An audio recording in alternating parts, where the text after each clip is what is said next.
A massive search operation was intensified by authorities as they investigated the disappearance of a tourist submarine in the North Atlantic. The submarine had embarked on an expedition to explore the renowned Titanic shipwreck. Multiple agencies from the United States and Canada meticulously combed through thousands of square miles of open ocean. On Wednesday, authorities announced the detection of underwater noises in the search area, prompting further exploration beneath the surface in hopes of locating their source. Despite conducting searches with remotely operated underwater vehicles, no positive results had been obtained as of Wednesday afternoon. However, search efforts persisted in the area where the noises were heard, as stated by Coast Guard Captain Jamie Frederick during a news conference. Here are the details known thus far about the submersible craft and the circumstances surrounding its disappearance. On Sunday morning, a 5-person crew aboard a submersible named Titan, owned by OceanGate Expeditions, submerged to dive to the Titanic wreckage site. Approximately an hour and 45 minutes later, the Polar Prince research ship accompanying the crew lost contact with the sub, according to the U.S. Coast Guard. The Coast Guard issued an alert Sunday night, notifying mariners about the missing sub, describing it as a 21-foot submarine with a white hull and providing its last known position. The alert message urged vessels in the vicinity to remain vigilant and offer assistance if possible. The submersible went missing in an area approximately 900 miles east of Cape Cod in the North Atlantic, where the water's depth reaches about 13 feet.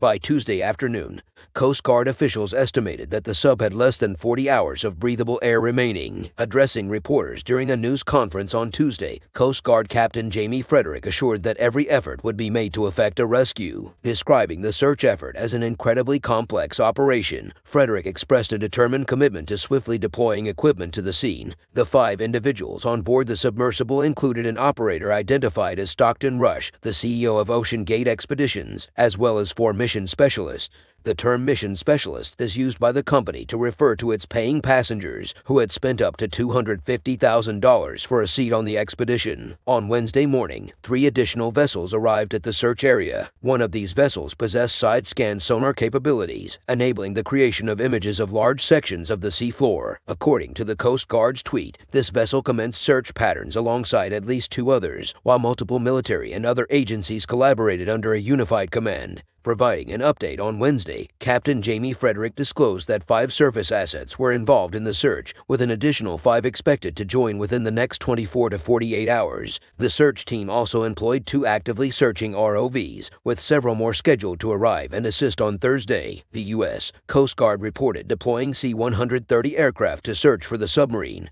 while the Rescue Coordination Center Halifax provided assistance through a P-8 Poseidon aircraft equipped with underwater detection capabilities. Canadian P-3 aircraft were also participating in the operation and had deployed sonar buoys. Just after midnight on Wednesday, officials announced that underwater noises had been detected in the search area by aircraft. As a result, the underwater search operations were relocated, although the source of the noises remained unknown. The Coast Guard confirmed that the sounds were picked up multiple times on Tuesday night and Wednesday morning. A remotely operated vehicle search conducted on Wednesday afternoon yielded no positive results. However, officials stated that the search would continue while U.S. Navy experts analyzed the data initially collected by the Canadian aircraft. Frederick, speaking to reporters, emphasized the importance of maintaining hope during search and rescue operations. He admitted that the nature of the detected noises was still uncertain, but explained that the P-3 aircraft detected them, which prompted their continued efforts and the deployment of sonar buoys in the water. News about the missing submersible and the subsequent rescue mission first emerged on Monday morning. LT Jordan Hart of the Coast Guard in Boston informed CBS News that they were leading the rescue mission, with a focus on the waters off Newfoundland in eastern Canada. The Boston Regional Coordination Center was in charge of managing the rescue operation, as the location of the Titanic shipwreck fell within its jurisdiction, according to the map of jurisdictions along the east coast of North America. Search operations continued from Monday overnight into Tuesday. A pipe-laying vessel arrived in the search area and deployed a remotely operated vehicle to search for the submersible at its last known location, as stated by Frederick. By Tuesday, search efforts involved crews from the U.S. Coast Guard, Canadian Coast Guard, U.S. Navy, and Air National Guard. Together, they had collectively covered approximately 10,000 square miles since the submersible disappeared. Frederick highlighted the immense scale of the search area, which was roughly twice the size of Connecticut. The subsurface search extended as deep as 2.5 miles, adding to the complexity of the operation. Frederick stressed the challenges posed by the constantly changing weather conditions, currents, and sea states, which continuously expanded the search area. Given the offshore location and the coordination required among multiple agencies and nations, the case presented an enormous level of complexity. He expressed gratitude for the overwhelming support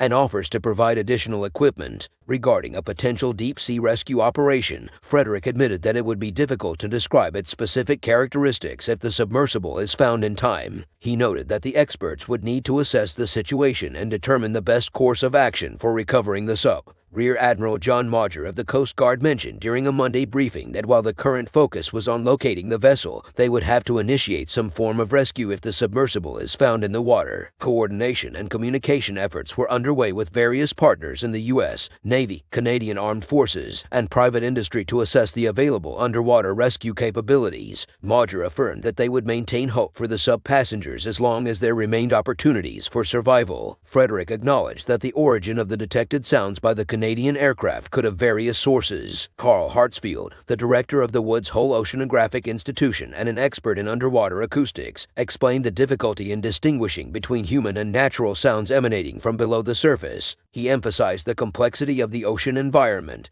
and the challenges it presents in identifying the sources of such noises. Chris Roman, an associate professor of oceanography at the University of Rhode Island, stated that it was possible for the sounds detected by the search aircraft to be coming from the lost submersible. He highlighted the efficient transmission of sound underwater and the potential for detecting intentional noises within the submersible using sound buoys. Roman also acknowledged that there are other sources of noise in the ocean. The missing submersible is owned by OceanGate Expeditions, a company specializing in deep-sea exploration using manned submarines. The submersible was known for its voyages, offering tourists the opportunity to visit the wreckage of the RMS Titanic for a price of $250,000 per seat. OceanGate had ongoing and planned expeditions to the shipwreck, as mentioned on their website and social media. Due to its oxygen capacity, the submersible can only remain fully submerged for a portion of the week-long voyage. It has emergency oxygen and a 96-hour capability to sustain the crew in case of an onboard emergency, as stated by Voyager. OceanGate confirmed on Monday, following the news of the missing submersible, that it was their vessel and a rescue operation had been initiated. The company expressed its commitment to exploring all options to ensure the safe return of the crew and passengers. Andrew Von Cairns, a spokesperson for OceanGate, shared that communication with the submersible had been lost while it was at the Titanic wreck site and provided reassurance that updates would be provided. The identities of the 5 individuals aboard the submersible were confirmed by CBS News. They include Hamish Harding, a British billionaire, business owner, and explorer; Shahzada Dawood, a British-Pakistani businessman; and his son Suleiman Paul Henry Nargeolet, a French explorer with extensive experience in Titanic dives; and Stockton Rush, the CEO of OceanGate Expeditions, who was serving as the pilot. Harding's company, Action Aviation, confirmed his presence on the missing submersible and expressed hope for a successful rescue mission, highlighting the presence of survival equipment on board. The United Kingdom government stated its contact with Harding's family and readiness to assist in the ongoing search and rescue operations. The Dawood family, associated with the Dawood Group, a Pakistan-based global business conglomerate, released a statement confirming the participation of their family members in the expedition. The statement expressed gratitude for the concern shown by colleagues and friends and appealed for prayers for the safety of the crew, while also requesting privacy for the family during this time. Shahzada Dawood, the vice chairman of Dawood Hercules Corporation, which is part of the Dawood Group, holds a position on the board of trustees at the SETI Institute, according to information on the institute's website. The SETI Institute, a nonprofit research organization based in California, described the Dawood Group as a family business with a history spanning over a century. Returning from another dive, Nargeolet, a renowned French explorer and former diver for the French Navy, was on board the missing submersible. Nargeolet had previously been part of the initial expedition to the Titanic wreck in 1987. Rory Golden,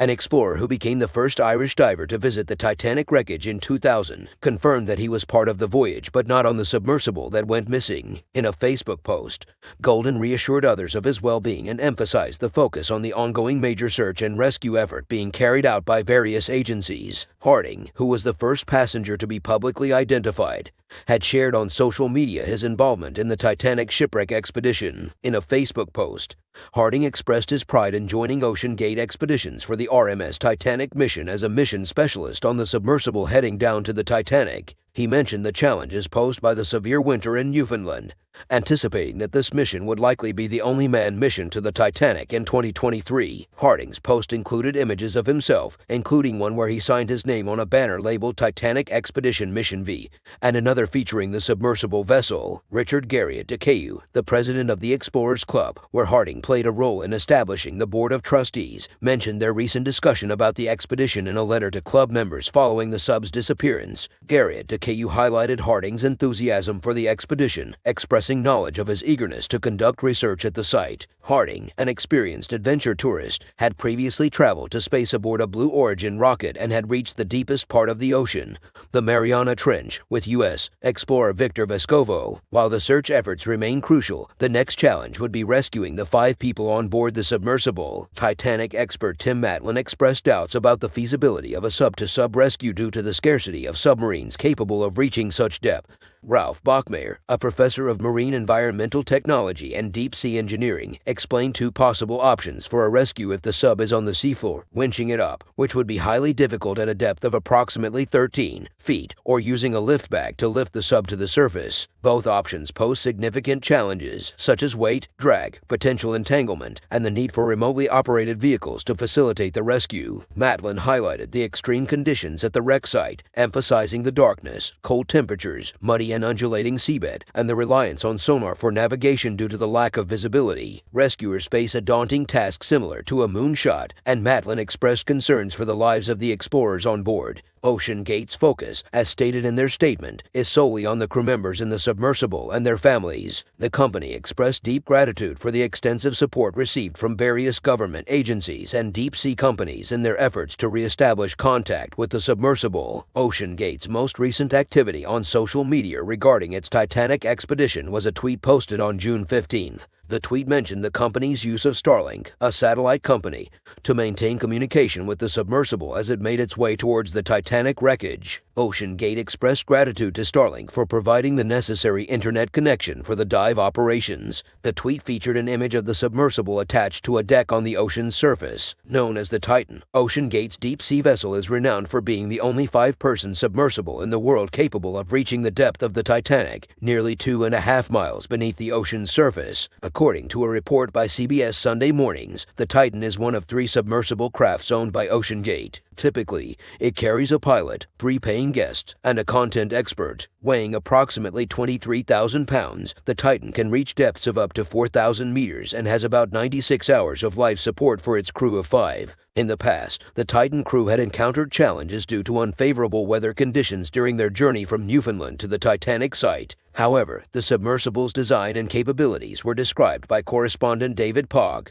who accompanied the crew, as unique. Made of thick carbon fiber and featuring titanium-coated domes on both ends, the Titan stood out as a one-of-a-kind vessel. In 2018, OceanGate faced criticism and legal issues when former employee and submersible pilot David Lockridge raised concerns about the safety of the Titanic tour sub. Lockridge filed a lawsuit against the company, alleging that the Titan was being used for passenger dives beyond its certified depth capacity. Lockridge claimed that the sub's carbon fiber hull was certified for a depth of 1,300 meters, while OceanGate planned to take passengers to 4,000 meters. Other industry leaders also expressed doubts about the submersible's safety and certification status. William Conan, president and CEO of Hydrospace Group, wrote a letter to OceanGate in 2018, highlighting concerns about the potentially catastrophic issues with the uncertified and experimental nature of the submersible. Although the letter was not sent directly to OceanGate, it was leaked to the company and led to adjustments and clarifications regarding the submersible's certification status. Conan emphasized that the submersible industry operates under established safety regulations and protocols. Before Pogg's planned dive with OceanGate last summer, he signed paperwork acknowledging the experimental nature of the vessel and the lack of approval or certification from regulatory bodies. The paperwork cautioned cautioned about the potential risks of physical injury, emotional trauma, or even death associated with the submersible. According to David Pogg, the interior of the submarine resembled that of a minivan and appeared to be improvised, utilizing off-the-shelf components. The vessel featured a single button and a video game controller for steering. During Pogg's voyage, the submarine was temporarily lost for a few hours. Communication breakdown was cited as the cause, as there is no GPS underwater. Normally, text messages from the surface ship guide the sub to the shipwreck, but in this instance, communications failed. Butch Hendrick, president and founder of Lifeguard Systems, speculated that the Titan may have lost communication after reaching the ocean floor. He suggested that the submersible could have become entangled, potentially causing damage to the communication antenna. Hendrick also explained that at the depth of the Titanic's wreckage, the pressure is approximately 5,000 pounds per square inch higher than at sea level. Instead of imploding, it was more likely for the Titan to experience leaks and flooding, potentially impacting its electrical system. Hendrick further expressed the possibility that the crew could still be alive inside the submersible, awaiting rescue. G. Michael Harris, founder of RMS Titanic, Inc., raised questions about the timing of the dive. Typically, Titanic expeditions are conducted within a 3-month weather window from the end of June to September when ocean conditions are calmest. Harris, who has led multiple expeditions to the wreckage site, noted his use of a transponder system for constant communication and navigation. He believed the Titan may lack such a system and expressed skepticism about the approach of relying solely on the support ship for navigation. Despite these concerns, Harris acknowledged his positive opinion of Paul Henry Nargeolet, listed as the director of underwater research for RMS Titanic, describing him as a reputable individual with whom he has worked for the past 30 years.